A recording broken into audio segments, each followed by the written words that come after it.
Bienvenue à l'émission En Affaires, émission entièrement consacrée à l'entrepreneuriat. Aujourd'hui, on s'intéresse à la reprise d'une entreprise familiale. Comment s'assurer que cette transmission soit un succès et surtout qu'elle n'entraîne pas de friction entre les membres d'une même famille. On pourra en parler avec nos invités ce matin. Il y a Michael Newton, qui est associé directeur chez Falorlando.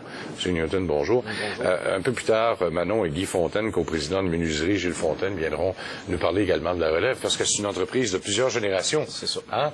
On remonte quand même, on est déjà à la troisième génération de cette entreprise-là. C'est quand même extraordinaire. On dit souvent qu'on a des difficultés à survivre à la deuxième.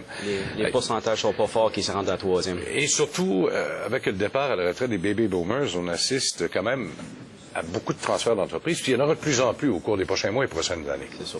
Donc, effectivement, c'est malgré le fait qu'il y a 5 ans, je pense que tout le monde pensait qu'il allait faire les transferts assez vite. Avec la récession qu'on a passée à travers, ça a retardé le processus un petit peu, mais c'est sûr que le transfert de biens est énorme, surtout au Québec. Alors donc, il va falloir s'attendre à ce qu'il y ait un accroissement, justement, de transfert de pouvoir au sein d'une même famille ou au sein d'une même entreprise au cours des prochaines années. Là. Oui, c'est sûr. Malheureusement, le fait qu'une bonne partie de la transition est effectivement à côté psychologique et non nécessairement juste financière. C'est la transition de pouvoir, c'est la transition de patrimoine, c'est la transition de contrôle. Il faut que cette transmission-là se fasse parce que sinon, ça sera des ventes.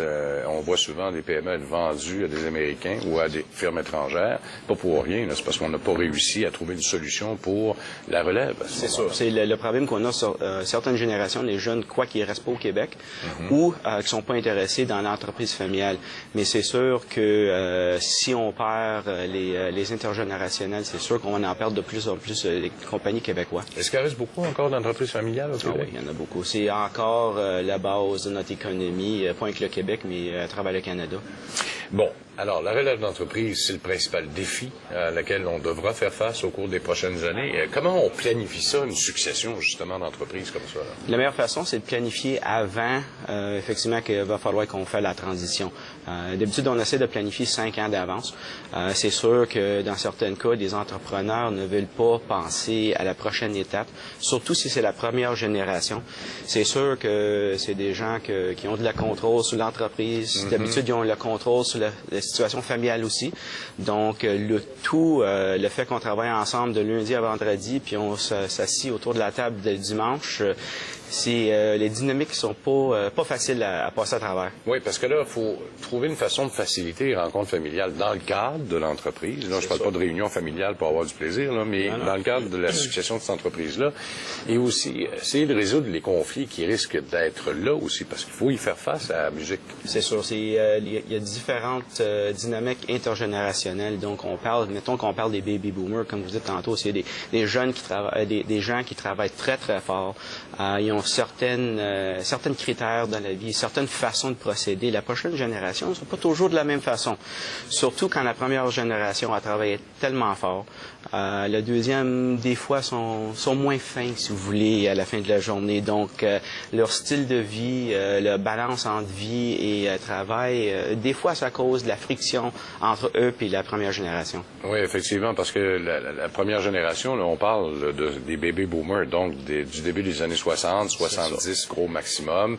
Ces personnes-là, ce sont des personnes qui travaillent énormément. Les autres, conciliation travail-famille, ça fait partie de leur vocabulaire, ce qui n'existait pas avant. Là. C'est sûr, de travailler 7 jours par semaine, 12 heures par jour, c'est normal pour l'entrepreneur. Donc, pour la prochaine génération, souvent, qu'est-ce qui arrive? C'est les jeunes voient papa ou maman travailler tellement fort et disent, si je me rends à ce point-là, ça va être plutôt une balance de vie. Mais effectivement, quand on se rend à ce point-là dans la vie, des fois, ça prend 7 jours par semaine. Et l'autre obstacle, moi, je vois, c'est cette fameuse convention qui doit exister. Parce qu'on a beau être père, fils ou mère, fille ou vice-versa, c'est une relation d'affaires qui s'installe malgré les liens familiaux. C'est sûr. Puis des fois, souvent, même les contrats sont passés à travers par la première génération. On a de quoi en place, que ce soit un contrat d'actionnaire, que ce soit un contrat de transition. Souvent, la première génération, même s'ils veulent quitter, ne quittent jamais. Donc, d'une façon ou d'une autre, ils sont toujours présents. Même s'ils sont en Floride, ils sont toujours présents d'une façon ou d'une autre. La prochaine génération veut effectivement pas nécessairement les enlever, mais les enlever de le contrôle. Qui, même s'ils n'ont pas encore le pouvoir et l'actionnariat pour avoir le contrôle, il y a encore le contrôle de la famille. Ça, c'est plus dur un peu. Là, c'est ça qui est source plus de conflits que d'autres choses. C'est sûr, c'est sûr. Moi, je partage mon temps entre conseiller et psychiatre. Donc, c'est pas facile avec les entreprises familiales parce que souvent, qu'est-ce qui arrive, c'est on sort du noir et blanc, puis on en va à des sections qui sont tellement gris que c'est plutôt même si le contrat est noir et blanc, la façon de le faire, c'est un intermédiaire, si vous voulez, entre la famille pour justifier ou de faire le transfert pour aider tout le monde dans le processus. L'interprétation de toutes les clauses à l'intérieur du contrat, même s'il est bien établi, parfois, on peut avoir des perceptions qui sont tout autres que ce qui est écrit réellement. C'est sûr. Souvent, qu'est-ce qui arrive, c'est que le contrat est établi d'une façon. Les jeunes ou la prochaine génération ne sont pas au courant de ce même contrat. Souvent, qu'est-ce qu'il y a? Ils vont montrer dans le portrait, puis le père ou la mère, la première génération, les a mis peut-être des côtés administratifs. Ils ont rentré pour faire la vente, pour faire les achats, tout ce qui est à l'intérieur de la compagnie, mais tout ce qui est un peu flou concernant l'administrateur ou l'actionnaire, il dit c'est moi qui le contrôle, puis je vais le contrôler, même si malheureusement je suis 6 pieds en dessous de la terre. On va le faire pareil. C'est ça. Je suis encore le boss. Mais il y a une planification aussi, non seulement au niveau familial, mais il y a une planification financière, donc fiscale à faire. C'est extrêmement important parce que les lois actuelles, la fiscalité, n'aident pas nécessairement aussi les prochaines générations à prendre la relève familiale. C'est ça. C'est pour ça qu'on dit d'essayer de planifier le plus en avance possible.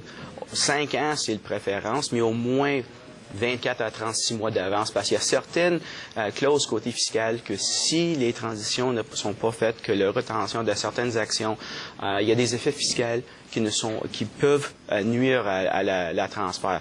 C'est un transfert qui est assez difficile côté psychologique, donc on ne veut pas la rendre plus complexe côté fiscal. Et c'est là qu'il faut s'assurer des services de personnes compétentes qui viennent conseiller non seulement les parents, mais également aussi les enfants qui prennent la relève. Là. C'est sûr. C'est pas évident. C'est sûr que souvent, qu'est-ce qui arrive, comme nos jeunes, quand ils décident de quitter la maison, ils ont leur propre façon, leur propre vision. Donc, c'est souvent que le comptable ou l'avocat ou le banquier du père ou de la mère est effectivement vu comme de leur propre côté et ne représente pas nécessairement la prochaine génération. Donc, c'est pas facile de soit l'intermédiaire tout seul sans avoir l'apparence d'indépendance qui est pas toujours évident. Oui. La meilleure façon d'obtenir un succès de succession, c'est quoi exactement? C'est de la planification. Puis encore de la planification, c'est sûr que sans cet aspect de voir à long terme, parce que côté planification, oui, c'est fiscal, oui, c'est des contrats, mais c'est aussi côté respect pour la prochaine génération. Donc, si t'es toujours le petit-fils ou la petite fille du boss, le moment que papa, maman ou grand-père décide de lâcher, tu peux pas rentrer comme personne de respect chez l'entreprise. Ben, on verra ça dans quelques instants parce que Menuiserie Fontaine, ça a décollé en 1977. On est déjà rendu à la 3e génération, ce qui est très impressionnant. On aura l'occasion de s'en parler. Merci beaucoup, M. Newton. On revient dans un instant tout de suite. Merci beaucoup.